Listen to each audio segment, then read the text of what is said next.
여러분은 유전무죄, 무전유죄라는 말을 들어보셨나요?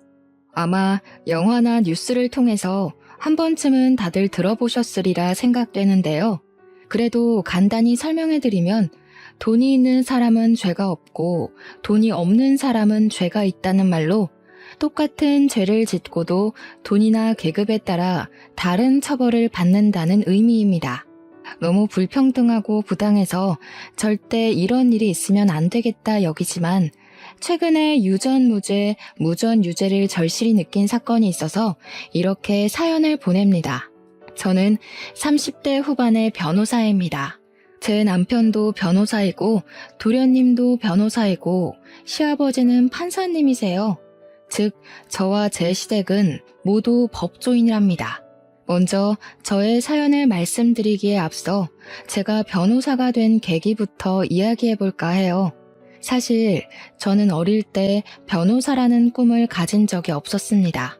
작은 빵집을 운영하시는 부모님의 영향을 받아 저와 1살 어린 여동생은 셰프, 파티시에를 꿈꿔왔어요. 그래서 이 꿈을 이루고자 고등학교를 졸업하고 수도권 대학의 식품영양학과에 입학하게 되었죠. 캠퍼스의 낭만에 흠뻑 젖어 인생에서 가장 아름다운 날들을 살아가리라 다짐하던 20살의 어느 봄날, 강의를 듣다가 청청병력 같은 소리를 들었습니다. 당시 19살 고3이었던 여동생이 편의점에서 맥주를 훔치다가 걸려서 편의점 점장이 거액의 합의금을 요구하고 있다는 거예요. 저는 깜짝 놀라 강의 중간에 바로 나와 집으로 갔습니다. 집에 가보니 여동생은 부모님 앞에서 무릎을 꿇고 빌고 있었고 부모님은 화가 많이 나신 상태였어요. 그런데 저는 뭔가 조금 이상했습니다. 여동생이 공부에 관심이 없기는 했지만 그래도 남의 물건을 훔치는 등의 나쁜 행위를 한 적은 없었거든요. 게다가 술 냄새를 맡기만 해도 구역질을 하는 아이가 훔친 물건이 맥주라는 것도 석연치 않았답니다. 그래서 저는 일단 여동생을 방으로 데리고 가서 왜 이런 일을 저질렀는지 물어봤어요. 여동생은 제 앞에서 펑펑 울면서 자신은 너무 억울하다고 했습니다.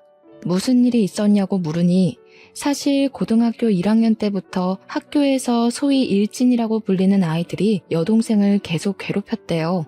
그 무리는 처음에는 단순히 시비만 걸었지만 그래도 그때는 같이 다니던 친구들이 있어서 괜찮았는데 얘네들이 가면 갈수록 여동생을 더 심하게 괴롭히고 누구든지 여동생에게 말이라도 걸면 그 친구도 괴롭혀서 여동생이 친구를 아예 사귀지 못하게 했다지 뭐예요? 심지어 여동생에게 담배와 맥주를 사서 오라고 시켰는데 미성년자라 살 수 없자 여동생을 때리기까지 했답니다. 여동생은 또 맞기 싫어서 어쩔 수 없이 편의점 맥주를 훔치다가 걸린 거였어요. 다행히 편의점 점장님이 경찰에 고소까지 진행하지 않고 합의금만 준다면 그냥 조용히 넘어가겠다고 했대요. 그런데 그 합의금이 너무 거액이라서 우리 가정 형편으로는 도저히 해결할 수가 없었어요. 저는 일단 여동생을 데리고 편의점 점장님을 찾아갔습니다. 점장님 앞에서 저와 여동생을 무릎을 꿇고 사정을 다 말한 뒤 손이 발이 되도록 빌어 합의금을 200만 원까지 낮췄답니다. 우리 형편에 200만 원이 적은 돈은 아니었지만 그래도 아직 미성년자인 여동생이 경찰에 고소당하지 않은 것만으로도 다행이라 생각하며 감사하다고 허리를 숙이고 또 숙였네요. 그리고 여동생을 지독하게 괴롭힌 그 일진들을 가만두지 않겠다는 생각으로 다음날 부모님과 함께 여동생의 학교 교장실로 향했습니다. 교장실에서 교장 선생님, 담임 선생님, 그리고 그동안 여동생을 괴롭힌 학생들을 다 불러놓고 하나하나 이야기를 했어요. 그런데 선생님들의 반응이 시큰둥했습니다.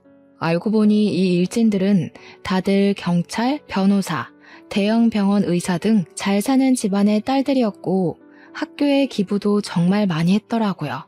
반면에 우리 집은 빵집의 매출이 잘 나오지도 않았고 게다가 이번에 제가 대학교를 입학하게 되어 돈 나갈 곳이 배로 더 많아진 상황이었어요. 그 덕에 기부금은 엄두도 내지 못했죠. 그래서인지 교장 선생님, 담임 선생님도 가해 학생들을 따끔하게 처벌하지 못했답니다. 결국 가해 학생들은 별다른 징계도 없이 학교에 그대로 다녔고 여동생은 합의금 명목으로 약간의 돈을 받고 일이 무마되었습니다. 그 뒤로 가해 학생들은 제 동생을 돈 없는 빵집 딸이라고 폭행하며 더 심하게 괴롭혔고 여동생은 그 괴롭힘을 이기지 못해 고3 여름방학을 앞두고 자퇴를 하게 되었어요. 괴롭힘에 지쳐서 쫓겨나듯이 고등학교를 자퇴한 동생을 보며 저는 지금 제가 한가하게 캠퍼스의 낭만을 꿈꾸며 살 주제가 안 된다는 생각이 들었습니다. 부모님이 작은 빵집 사장님이 아니라 사자 직업을 가진 분이었다거나 우리 집에 돈이 정말 많이 있었다면 과연 세상을 19년밖에 살지 않은 어린 여동생이 이렇게 억울하게 당했을까 싶더라고요. 여동생을 보며 저는 정정당당하게 싸워서 이길 수 있을 만한 직업을 가져서 우리 가족을 지켜야겠다고 결심했습니다. 그래서 그 뒤로 하루에 3시간만 자며 공부를 했어요. 정말 그때는 이렇게 공부를 하다가 죽을 수도 있겠구나 하는 생각이 들 정도로 이 악물고 공부를 해서 서울국공립대학교에 법대로 편입을 했습니다. 편입한 대학교에서도 장학금을 타기 위해 눈에 불을 켜고 공부를 했고 그 결과 4년 내내 장학금을 타며 학교에 다녔어요. 그 뒤 로스쿨에 입학했는데 로스쿨 학비가 엄청 비싸더라고요. 그래서 로스쿨에서도 그야말로 죽을 힘을 다해 공부해서 장학금을 받고 다니고 변호사 시험도 한 번에 합격해서 정식 변호사가 되었네요. 중간중간에 공부가 너무 어렵고 힘들어서 포기하고 싶을 때가 정말 많았지만 여동생을 억울하게 만든 그 사람들에게 언젠가는 반드시 복수할 것이라는 일념 하나로 이 악물고 버텼던 것 같아요. 그렇게 저는 변호사가 되고 대형 로펌에 입사하여 지금까지도 잘 다니고 있답니다. 제가 20대의 전부를 바쳐 변호사가 될 동안 여동생도 고등학교 자퇴 후 검정고시를 통해 고등학교 졸업장을 땄어요.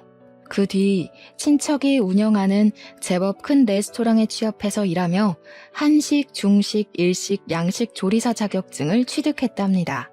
여기에 만족하지 않고 레스토랑에서 경력을 쌓아 최근에 조리 부분에서 최고의 자격증이라고 불리는 양식 조리 기능장 자격증까지 따고 지금은 레스토랑의 주방장까지 되었습니다.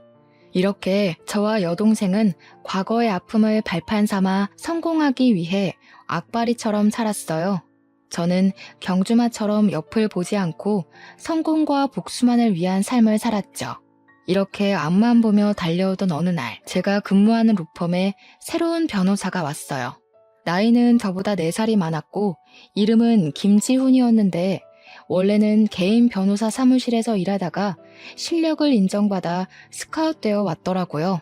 제 옆자리에 앉아 이것저것 알려드리고 이야기하다가 점점 친해지게 된 우리는 둘이서만 밥도 먹고 술도 마시게 되었습니다. 함께 술을 마시며 대화를 해보니 지훈 씨는 저와는 너무 다른 세계의 사람이더라고요.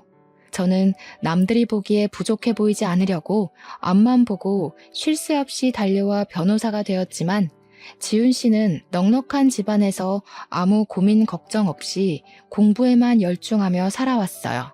우리 집은 어렸을 때 가족끼리 해외여행은 고사하고 국내 여행도 한번 가기 힘들었는데 지훈 씨는 매년 가족끼리 해외여행도 다녀오고 정말 여유롭고 풍족하게 잘 살아왔습니다. 저는 사실 그런 지훈 씨가 부럽기도 하고 남자로서의 호감도 생겼어요. 하지만 너무 우리 집과는 차이가 크게 나서 사귀고 결혼한다는 것은 아예 꿈도 꾸지 않았습니다. 그런데 지훈 씨가 자꾸 제게 호감을 보이고 만나자고 하는 것이 아니겠어요? 처음에는 당연히 거절하고 싫다고 했지만 숨길 수 없는 재채기처럼 제 마음도 숨기기 어렵더라고요. 결국 우리는 연인이 되었고 점점 깊은 사이가 되어 결혼에 관한 이야기도 나누게 되었습니다. 저는 처음에는 결혼을 하지 못하겠다고 했어요.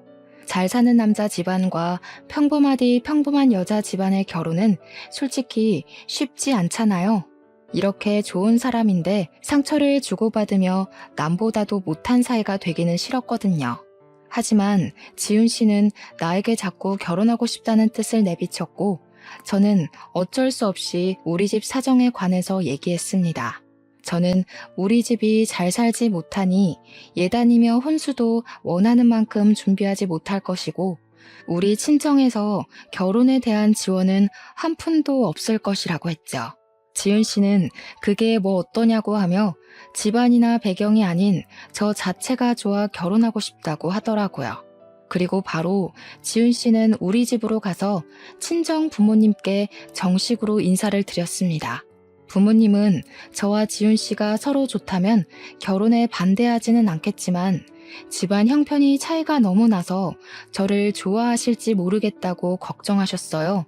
그래서 일단 지훈 씨 부모님을 만나 뵙기로 하였습니다. 일주일 뒤 지훈 씨 집을 방문하기로 약속한 날이 되었어요. 지훈 씨는 흔하디 흔한 빌라에서 사는 저와는 달리 제법 규모가 있는 마당 딸린 주택에서 살고 있더라고요. 지훈 씨는 대문에서부터 잔뜩 긴장해 있는 저의 손을 꼭 잡고 같이 들어갔습니다. 그때 그 손이 얼마나 따뜻하고 힘이 되는지 아직도 그때 제 손에 있던 촉감을 잊을 수가 없네요.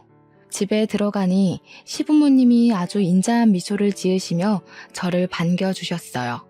도련님도 아주 환하게 웃어주시는데 모든 긴장이 싹 풀리더라고요. 시어머니께서 정성스럽게 준비해주신 음식을 먹고 거실에 앉아 커피를 마시면서 이런저런 이야기를 나눴습니다. 우리 지훈이한테 이야기는 많이 들었어요. 친정이 빵집을 한다고 했죠? 네, 어머니, 작은 빵집을 운영하고 계세요. 장사가 잘 되는 것은 아니라서 경제적으로 여유롭지는 못하게 자랐답니다. 그래도 그 어려운 와중에도 공부를 열심히 해서 대형 로펌 변호사가 되었네요. 사실 지훈이한테 경미 씨가 경제적인 형편이 많이 차이 난다고 하며 결혼을 하지 않겠다고 했다는 소리를 들었어요. 그런데 우리는 그렇게 생각하지 않아요. 경제적으로 어렵지만 그래도 열심히 살아서 이렇게 변호사가 된 경미 씨가 대단하고 존경스럽기까지 해요. 그러니까 우리 지훈이가 싫은 것이 아니라면 결혼하지 않겠다는 소리는 하지 않았으면 좋겠어요. 저는 사실 지훈 씨의 부모님이 우리 집 사정을 듣고 결혼시키지 못하겠다고 하시면 어쩌나 정말 많이 걱정했어요. 우리 집은 그냥 작은 빵집이지만 지훈 씨는 아버지가 판사님이시잖아요.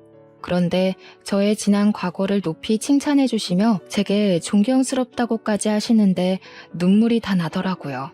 그래서 저도 모르게 그 앞에서 펑펑 울었네요. 제가 갑자기 울자 다들 깜짝 놀라셨어요. 죄송해요.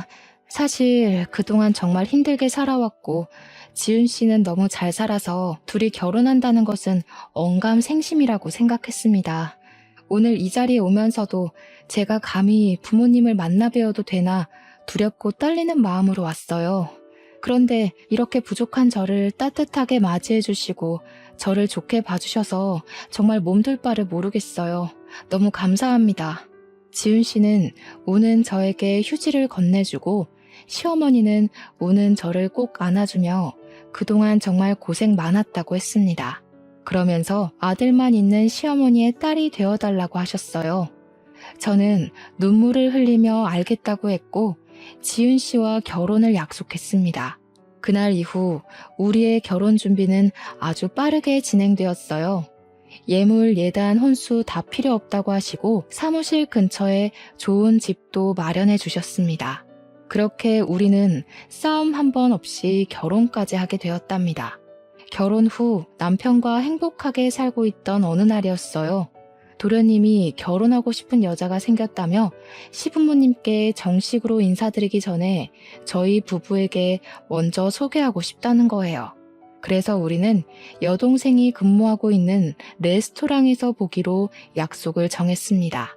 공부만 하느라 여자에는 관심이 하나도 없다던 도련님이 갑자기 결혼하고 싶다며 여자를 소개한다니 너무 기대되었어요. 우리 부부는 설레는 마음으로 레스토랑에 먼저 가서 자리를 잡았습니다. 잠시 뒤 도련님과 예비동서가 함께 들어오는데 예비동서의 얼굴이 되게 낯익더라고요.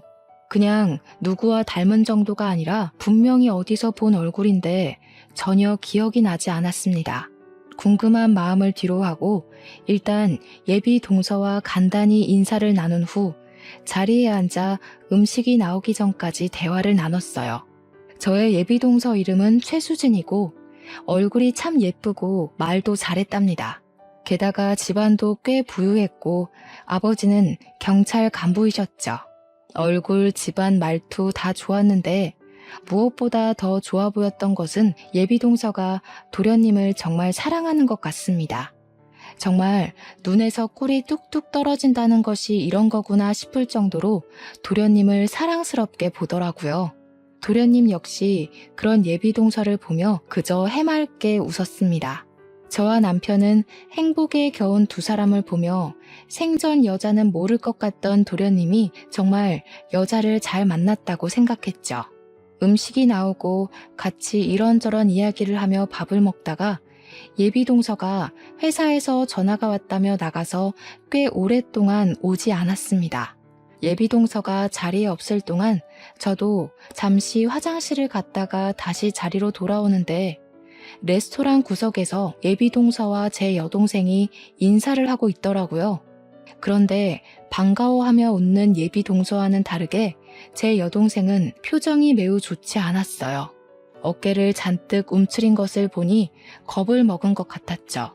저는 둘이 서로 아는 사이냐며 다가가서 인사를 하려다가 순간 예비동서를 과거에 봤던 기억이 떠올랐습니다. 저는 예비동서를 여동생이 고등학교 3학년 때 학교 교장실에서 보았어요. 예비동서는 제 여동생을 지독하게 괴롭혔던 일진 무리 중 하나였던 것이었는데 예비동서가 성형하는 바람에 제가 바로 알아보지 못했던 거였어요. 저는 이제 청소년도 아니고 성인인데 생각이 있으면 여동생에게 해코지는 하지 않을 것이라는 생각에 못 본 척하고 자리에 돌아왔습니다. 제가 자리에 앉고 얼마 지나지 않아 예비동서도 오더라고요. 저는 계속 예비동서에 대해 모른 척하고 이야기를 나눴습니다. 이야기하는데 처음에는 예쁘게 보이던 예비동서의 얼굴이 여우 같아 보이고 가식적으로 보이기 시작하더군요. 여동생을 사악하고 짓궂게 괴롭히던 얼굴이 생각나 괴로웠습니다. 점점 표정이 굳어가는 제 모습을 보며 예비동서가 괜찮냐고 물었지만 저는 그냥 계속 별다른 말 하지 않고 오늘은 몸이 좋지 않으니 다음에 더 친해지는 기회를 만들자고 하며 서로 연락처를 주고받았네요.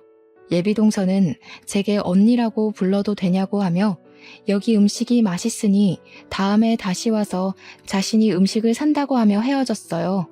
그렇게 헤어지고 집에 가는 길에 여동생에게 전화했어요. 그리고 여동생에게 아까 레스토랑에서 봤다고 하며 혹시 예비동서가 일진 무리 중에 하나가 맞냐고 물으니 역시 맞다고 하더라고요.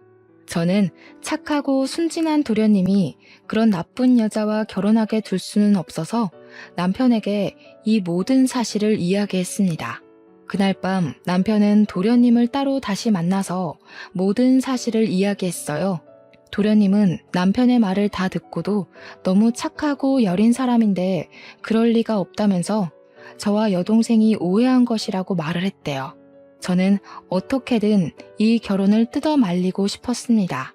제 여동생은 고등학교를 자퇴하고 10년이 지난 지금까지도 그때의 기억 때문에 괴로워하고 밤마다 악몽까지 꾸고 있었거든요. 인생에 한 번뿐인 동생의 학창시절을 처참히 짓밟아버린 원수 같은 사람을 절대 제 가족으로 들일 수는 없었습니다. 그래서 저는 예비동서가 학교폭력 가해자라는 확실한 증거를 찾아야겠다고 생각했어요. 먼저 예비동서의 SNS를 찾아내어 과거의 사진이 있는지 확인했습니다. 하지만 예비동서의 SNS에는 딱히 증거가 될 만한 사진이 보이지 않더군요. 그래서 예비동서 지인들의 계정을 타고 들어가 보니 예비동서의 친구가 고등학교 시절을 추억하며 올린 사진이 있었답니다. 노래방에서 찍은 사진이었는데 다들 교복을 입었고 테이블에는 맥주가 가득했어요. 그리고 예비동서와 그 일진 무리 옆에는 제 여동생이 겁에 질린 채 찍혀 있더라고요. 아마 자기들끼리 찍으려고 했다가 우연히 여동생이 찍힌 것 같았어요. 저는 이 사진을 나중에 요긴하게 사용하기 위해 사진을 캡처해서 제 핸드폰에 저장했습니다.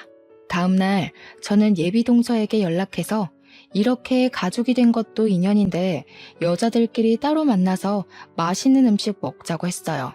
다행히 예비동서는 그날 저녁에 별일 없다며 바로 만나자고 하더라고요. 저는 혹시나 하는 마음에 소형 녹음기를 하나 장만해서 예비동서와의 모든 대화 내용을 녹음하기로 했어요. 퇴근 후 예비동서를 만나 이런저런 이야기하다가 고등학교를 어디 졸업했냐고 물으니 역시 여동생이 다녔던 고등학교를 이야기하더라고요. 저는 고등학교 시절 이야기를 하는 예비동서에게 어제 SNS에서 찾아낸 사진을 보여주었습니다. 사실 어제 SNS를 보다가 이런 사진을 봤어요. 앞으로 가족이 될 사이인데 확인을 해봐야 할 것 같아서요. 아니, 이 사진이 어떻게 언니 핸드폰에 있어요? 그런데 기분이 좀 그러네요. 도련님하고 결혼한다고 제 뒷조사하는 거예요? 제가 무슨 범죄라도 저질렀을까 봐요? 뭔가 취조당하는 기분이네요. 취조가 아니라 그냥 결혼 전 확인하는 것이죠. 그리고 어차피 남들 다 보라고 SNS에 사진을 올리는 건데 이거 한번 찾아봤다고 그렇게 기분이 상할 일인가요? 나 참 어이가 없어서. 그래서 지금 이렇게 나한테 따지듯이 이야기하는 이유가 뭔데? 변호사라고 해서 마음대로 이렇게 사람 뒷조사해도 되는 거야? 자신의 과거를 들킨 예비동서는 처음에는 꼬박꼬박 존댓말을 쓰다가 제게 반말을 쓰며 화를 내기 시작했어요. 저는 그런 예비동서에게 지지 않고 같이 맞받아치며 본인이 과거에 한 일을 스스로 실토하도록 하나하나 캐묻기 시작했습니다. 따지는 게 아니라 지금 옆에 있는 이 친구가 겁에 질려서 이러고 있으니 이상해서 그러지. 그리고 어디다 대고 지금 반말이야? 내가 너보다 나이 훨씬 많아. 시댁 서열상으로도 내가 더 높아. 똑바로 존대해. 서열 높아서 좋으시겠습니다. 나이 많은 게 자랑도 아니고. 꼰대세요? 무슨 과거 취조하겠다고 난리야. 그래서 이 친구가 그렇게 궁금하다는 거지? 얘 내 똘만이었어. 얘네 부모님이 지지리도 맛없는 빵이나 만드는 빵집 딸이었거든. 그래서 내가 얘 빵집 딸이니까 빵 셔틀 엄청나게 시켰지. 내가 사실은 고등학교 때 학교에서 이름 좀 날렸답니다. 그러니까 언니도 조심해. 아직 내 친구들 무시무시하다. 괜히 시부모님이랑 내 남편한테 까발리지 말고 그 입 딱 다물고 있어요, 언니. 안 그러면 이 사진 속에 있는 친구들 싹 다 불러서 언니 가만두지 않을 테니까. 알겠죠? 예비동서는 아직도 자신이 미성년자인 줄 아는지 정신을 차리지 못하고 저에게 살벌하게 협박을 하더라고요. 저는 이 모든 내용을 다 녹음을 했습니다. 그날 예비동서와 헤어지고 나서 도련님과 남편을 만나 제가 녹음한 내용을 들려주었죠. 도련님은 매우 충격을 받아 아무 말도 하지 못하고 계셨어요. 왜 아니겠어요. 도련님 인생에 처음으로 사랑한 여자였는데 그 여자의 실체가 일진이었다니 충격이 아주 크실 만도 했죠. 그렇게 일주일 정도가 지났습니다. 사무실에서 일하고 있는데 여동생이 울면서 전화가 왔습니다.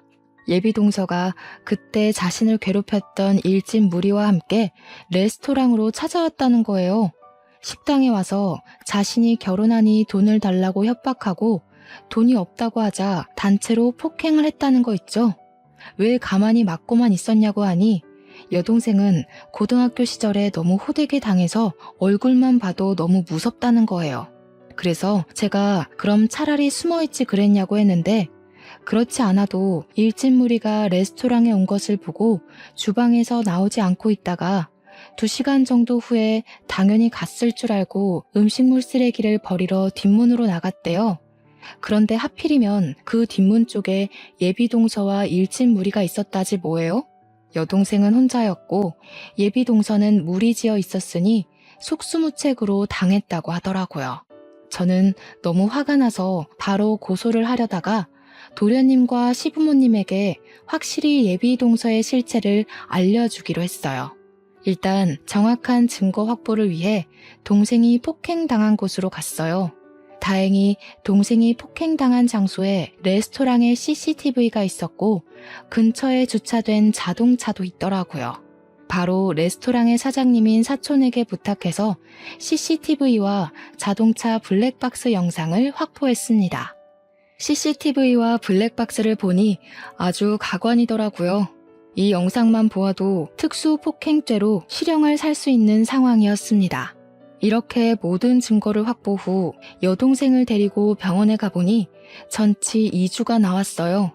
그 길로 여동생을 입원시키고 여동생이 폭행을 당했다는 진단서를 끊었습니다. 그리고 남편과 도련님을 만나서 모든 영상을 보여줬죠.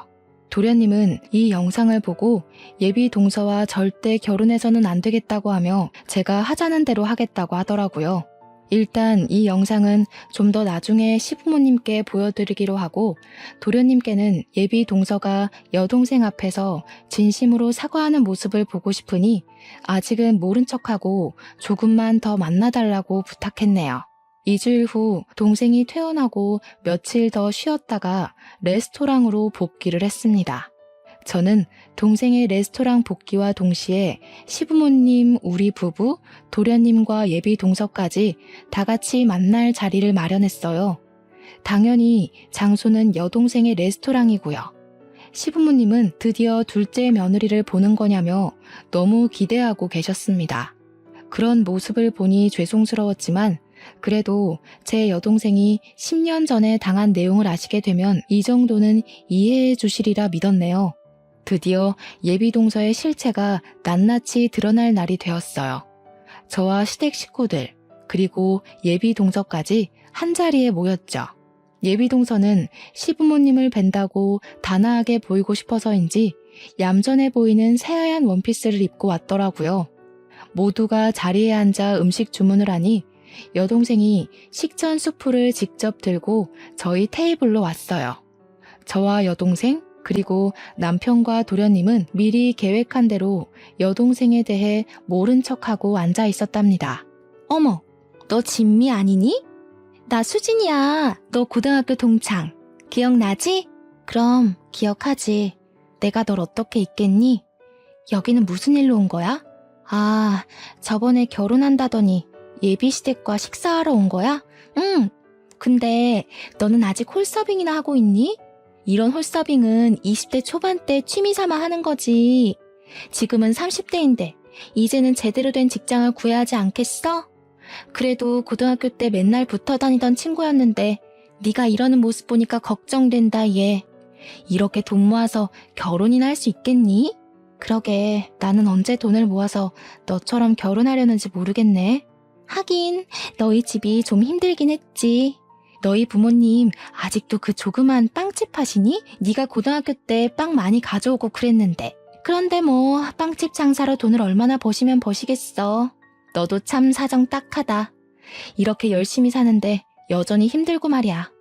이거 내 명함이니까 받아. 그리고 힘들면 언제든지 연락해. 너 지금 이 일에서 1년에 2천만 원은 버나 몰라? 뭐 어쨌든 내가 그 정도는 바로 빌려줄 수도 있으니까 부담 갖지 말고 힘들면 연락해. 예비 동서는 우리 집안이 어렸을 때 힘들었던 것을 들먹이며 은근히 깔보고 무시하며 제 여동생에게 명함을 건넸습니다. 그 순간 여동생은 손이 미끄러진 척하며 예비 동서의 하얀 원피스에 샛노란 단호박 수프를 쏟았어요. 어머, 미안해. 너 명함을 받으려다가 손이 미끄러져 버렸네. 흰 옷인데 수프를 쏟아서 어쩌니? 오늘 중요한 자리인 것 같은데 제가 실례를 범했어요. 죄송합니다. 예비 동서는 화가 단단히 난 표정이었지만 자리에 시부모님이 계셔서인지 얼굴을 찡그리기만 하고 차마 큰 소리를 내지 못했습니다. 여동생은 시부모님과 우리에게 죄송하다고 말한 뒤 앞에 있던 휴지로 수프를 닦으려고 하는데 휴지로 닦을수록 얼룩이 점점 더 번지더라고요. 오늘 예쁘게 보인다고 비싼 옷 산 것 같은데 누렇게 물들어서 어떻게 해요? 꼭 화장실 실수한 것 같네. 아, 됐어. 그만 닦아. 옷이 더 상하잖아. 어머님, 저 잠시 화장실 가서 옷 좀 닦고 올게요. 예비동서는 여동생에게 화를 버럭 내고서는 시부모님께 화장실에 다녀오겠다며 나갔고 여동생도 따라 나갔어요. 그네야, 근데 저 직원 너 여동생 아니니? 왜 아는 척도 안 하고 있어? 어머님, 사실은 예비동서가 제 여동생을 괴롭힌 학교폭력 가해자예요. 미리 말씀 못 드려서 죄송해요. 저 여자 인성이 얼마나 바닥인지 어머님 아버님께 보여드리려고 일부러 이 레스토랑에서 만나자고 한 거예요. 자세한 내용은 이따가 저 여자 오면 자세히 말씀드릴게요. 일단 저 지금 화장실 좀 다녀오겠습니다. 저는 제 동생이 예비동서에게 큰 실수를 저질렀으니 분명히 동생한테 뭐라고 할 것으로 생각해서 화장실로 갔는데 예비동서가 없더라고요. 혹시나 해서 레스토랑 뒷문으로 가봤더니 거기에 예비동서가 있었고 그곳에서 제 동생을 괴롭히고 협박하고 있었답니다. 저는 몸을 숨기고 휴대폰을 꺼내서 몰래 영상을 찍기 시작했어요. 야, 너 미쳤냐? 오늘이 어떤 자리인데 이런 실수를 저질러? 이 옷이 얼마짜리인 줄이나 알아? 네가 여기서 한 달간 뼈 빠지게 홀서빙을 해도 살 수 있을까 말까 한 옷이야. 하긴 너 따위가 이렇게 좋은 옷을 알 리가 없지. 그저 거적대기 같은 옷만 입던 애가 뭘 알겠어? 예비동서는 화가 많이 났는지 여동생의 머리와 어깨를 밀치며 위협적인 행동을 하더라고요. 야, 너 내 옷 이딴 식으로 만들어놨으니까 돈 내놔. 고등학교 때도 나한테 돈이며 빵이며 잘 갖다 바쳤잖아. 내가 왜 나한테 돈이라도 맡겨놨어? 또 맞고 싶어서 환장했냐? 이게 어디서 지금 눈을 쌍심지를 켜? 멍청한 년. 그러다가 또 얻어 터져서 병원 신세 지지 말고 좋은 말 할 때 돈 가져와라. 넌 내 똘만이잖아. 설마 그새 잊은 거 아니지? 그때 아름다운 추억들 말이야. 궁상맞게 굴지 말고 다음 주에 여기 다시 올 테니까 그때 돈 두둑히 준비해놔라. 저는 이 모든 것을 다 몰래 찍어서 재빨리 다시 레스토랑으로 들어갔습니다.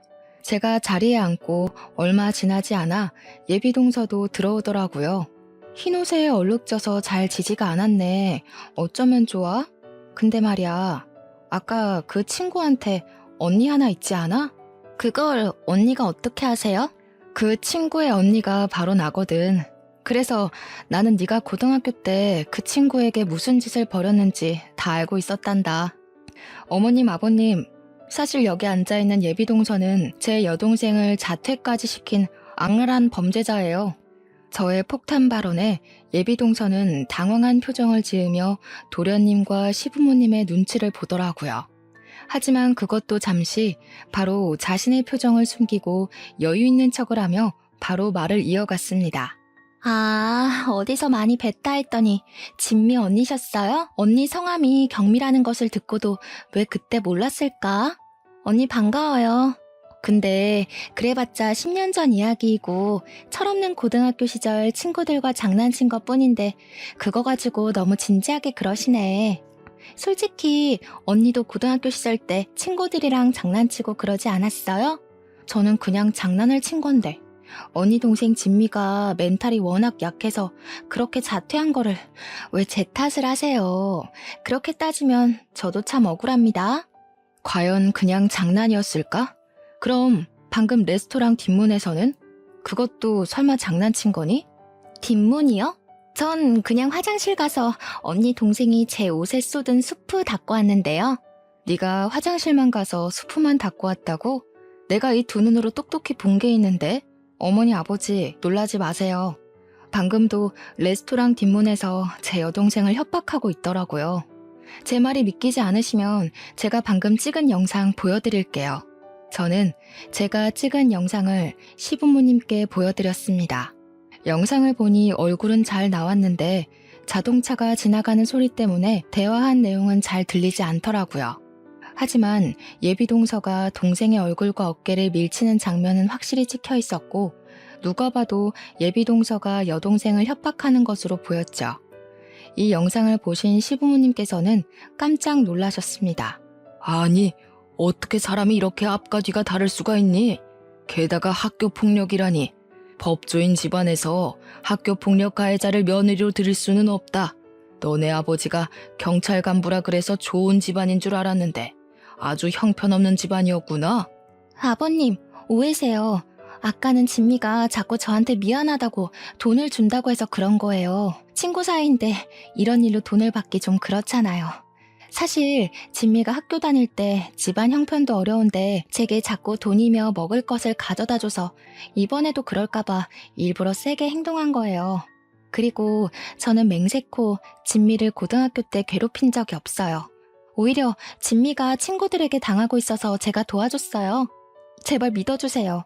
언니, 제가 싫으면 싫다고 말씀하시지. 왜 이렇게 저에 대해 모함을 하세요? 모함? 내가 진짜 기가 막혀서 말이 다 나오지 않네. 내가 그럴 줄 알고 다른 것도 준비했어. 아버님, 어머니, 사실 저와 예비동서는 저번에 둘이서만 따로 본 적이 있어요. 그때 대화 내용을 녹음했는데 한번 들어보세요. 저는 예전에 예비동서와 둘이 대화한 내용을 들려드렸어요. 제 여동생에게 똘만이라 하고 자신이 고등학교 때 빵 셔틀도 시켰다고 하며 시댁 식구들에게 이 사실을 말하면 가만두지 않겠다고 협박하는 내용이 다 그대로 녹음되어 있었죠. 그리고 저는 홀에 있는 직원분께 이 레스토랑의 주방장님을 잠깐 불러달라고 했습니다. 저는 분명 주방장이라고 했는데 여동생이 나오니 예비동서가 당황하더라고요. 야, 네가 여기 왜 나와? 네가 주방장이라도 돼? 이 나이 먹고 홀서빙이나 하는 주제에. 홀서빙? 나 사실 여기 레스토랑 주방장이야. 내가 너한테 그렇게 당하고 억울하고 분해서 이 악물고 일하고 공부했어. 그리고 우리 언니도 너 때문에 분하고 원통해서 죽을 만큼 공부해서 대형 로펌 변호사가 됐단다. 어찌됐든 네 덕분에 우리 가족 이렇게 성공했네. 눈물이 나게 고맙다. 난 그래도 네가 이제 성인이 됐으니 정신을 차렸을 줄 알았는데 아니었네. 감히 우리 여동생을 10년 전에 괴롭혀서 학교 자퇴하게 하고 지금은 또 협박에 폭행까지 해? 인생은 실전이야, 멍청한 년아. 내가 그동안 너의 모든 행적 하나도 빠짐없이 차근차근 모아놨거든? 너 내 손으로 반드시 감옥 보낼 거니까 딱 기다려라. 저와 여동생은 이전에 동생이 폭행당한 날 확보했던 CCTV, 블랙박스 동영상, 그리고 오늘 찍은 휴대폰 동영상의 녹취록까지 모든 자료를 들고 경찰서로 향했어요. 그리고 예비동서를 폭행과 협박죄로 고소했죠. 모든 증거가 확실하다 보니 저는 바로 수사가 진행되어 예비동서가 처벌을 받을 수 있을 줄 알았습니다. 그러나 예비동서의 아버지가 경찰 간부라 그런지 제 동생이 19살일 때처럼 그냥 조용히 넘어갈 조짐이 보이더라고요. 하지만 이번엔 가만히 두지 않았습니다. 그때는 저와 여동생이 그저 그런 빵집 딸이라서 그렇게 어영부영 넘어갔지만 이제는 상황이 달라졌거든요. 저는 대형 로펌 변호사가 되었고 제 시댁은 법조인 집안에 시아버지는 판사님이잖아요. 시아버지와 남편이 약간의 압력을 가하니 어쩔 수 없이 수사가 바로 진행되더라고요. 결국 예비동서는 자신이 그토록 사랑했던 도련님 앞에서 수사를 제대로 당했답니다. 예비동서뿐만이 아니라 그때 함께 여동생을 괴롭혔던 일진무리도 다들 소환되었어요. 게다가 이번 폭행 사건뿐 아니라 과거 학교에서 괴롭힌 내용까지 정상 참작되어 가중처벌까지 가능해졌습니다. 아직은 수사 중이라 판결이 나지 않았지만 우리는 예비동서와 그 무리가 어떤 요구를 해도 절대 합의를 해주지 않을 것이랍니다. 제 하나뿐인 동생의 학창시절을 암흑 속에 던져넣었는데 그들이 10억, 100억을 준다 해도 용서하지 못하겠어요. 그 뒤로 시부모님은 도련님을 하마터면 이웃나무로 만들 뻔했는데 지혜로운 며느리 덕에 피했다고 하며 고마워하셨어요. 그리고 시아버지는 제 여동생이 정말 고생이 많았다고 하시며 또 다른 학교폭력 피해자가 생기는 것을 막기 위해 학교폭력 관련 법률 상담을 무료로 해주시고 계십니다. 바쁘신데 힘드시지 않냐고 여쭸더니 10년 전 저와 여동생처럼 돈이 없고 법을 알지 못해 고통받는 어린 학생들을 생각하면 힘든 줄도 모르겠다고 하시며 잠을 줄여서라도 돕고 싶다고 하셨어요. 저와 남편 역시 그런 시아버지를 도와 함께 무료 상담을 하고 있답니다. 그리고 제 여동생은 식당에서 더 열심히 일에 매진하며 본인의 커리어를 높이는 데 힘쓰고 있습니다. 여동생은 바쁜 와중에도 틈틈이 저의 시아버지를 도와 학교 폭력을 당한 학생들의 이야기를 들어주고 있어요. 여동생이 19살 때 왕따 당하는 자신이 너무 부끄러워서 저와 부모님께도 이 사실을 말할 수가 없었고 도움을 요청할 수도 없었대요. 그래서 그들이 더 악랄하게 자신을 괴롭혔던 것 같다며 지금 학교 폭력을 당하는 학생들도 분명히 같은 마음일 테니 그들의 언니와 누나가 되고 싶다고 하더라고요. 그들의 이야기를 들어주는 여동생의 옆에서 지켜보니 학교 폭력 피해자들이 누군가가 자신의 편이 되어주고 억울한 사연을 마음을 다해 들어주는 것만으로도 크게 밝아지는 모습을 볼 수 있었답니다. 그래서 저도 이 아이들에게 힘이 되고자 최선을 다해 도와주고 있어요. 도련님은 인생의 첫 여자에게 큰 상처를 받고 그 뒤로 일에만 열중하고 있습니다. 아직 많이 힘들어하고 계셔서 저와 남편이 도련님과 같이 말동무도 하고 술친구도 되어주고 있어요. 착하고 마음 여린 도련님이 충격에서 얼른 벗어나서 인성이 좋은 평생의 짝을 꼭 만났으면 좋겠네요. 이번 일을 겪으면서 느낀 점이 하나 있어요. 제가 20살 때는 돈도 없고 정말 아무것도 없는 너무 평범한 집안이라 이들에게 그저 당하기만 했지만 이제는 변호사가 되고 주변에 법조인들이 있으니 같은 상황에서 다른 결과가 나오는 것을 두 눈으로 똑똑히 보게 되었습니다. 예전에는 돈이 없기만 해서 그냥 그런가 보다 하고 살았는데 약간의 돈과 권력이 생기니 확실히 달라지기는 하네요. 사회가 많이 달라졌다고는 하지만 아직은 유전무죄, 무전유죄가 통하는 세상이라는 것을 확인하니 뭔가 씁쓸하더라고요. 사실 제가 변호사가 되게 된 계기가 정의를 위해서가 아니라 단순히 약간의 힘과 권력을 얻기 위해서였잖아요. 하지만 제가 이런 일들을 겪고 나니 다양한 이유로 억울한 사람들을 위해 정말 정의로운 변호사가 되도록 노력해야겠다는 생각이 드네요. 그리고 많이 부족하지만 저를 며느리로 받아주시고 지금까지 시집살이 한번 시키시지 않은 우리 시부모님께 진심으로 감사하다는 말 꼭 드리고 싶네요. 제가 변호사가 되었지만 판사이신 시아버지의 입김 아니었으면 이렇게까지 하지는 못했을 거예요. 마지막으로 말하지 못할 사정으로 힘든 길을 걷고 계시는 분이 계신다면 저와 동생의 이야기를 통해 위로와 용기를 얻으셨으면 좋겠습니다.